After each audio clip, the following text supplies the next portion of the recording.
the main reason why I got involved is because I'm a former Alaskan. I spent my 20s in Alaska in the 80s, and I lived on Prince William Sound, and I loved it. It was the most remote place I had ever lived, in Cordova for several years, working in canneries, working in restaurants, just finding whatever jobs I could find in a fishing town of only 2,000 people.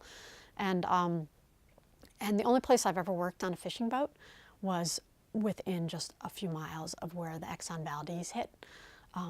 About 6 years or so, maybe 8 years after I'd worked on that fishing boat in that very spot. And so that essentially tore my heart out for months and months. I'd come home from, I had worked my way up in, working in restaurants, waiting tables, to working at like top of the line restaurant. And I was living down in Oregon. I had only left Alaska about 6 months before. And so I'd come home every night after work and just bury my head in the couch and just sob and pound the couch, because I knew what had been sullied, And for me, when I went to Alaska, I was raised up and down the East Coast and by Midwestern parents, and then I moved to Omaha when I was 16, and so I sort of understood the culture of the East and the Midwest.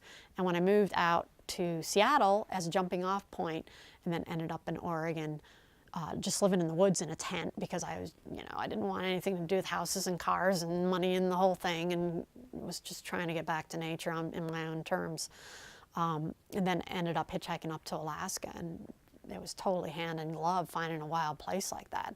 So what the Exxon Valdez did to me, it was the first time I ever had grieved in my life. And, to find such a large place that hadn't been sullied yet by civilization, and have it just completely just desecrated by, come to find out, as time goes on, you realize these are some of the greatest powers in the world, and they don't care what gets in their way. So to fall in love with a place like that, and then just have it so absolutely trashed. Still, even now, 25 years later, the place is just, you can dig down, there's still oil on those beaches. It really hurt, because that was, the place I fell in love with in my 20s, in my youth. So when Exxon Mobil turned its headlights on the second wild place that I even thought about up in Alaska, I was wondering, well, what's that wild place down in Idaho like?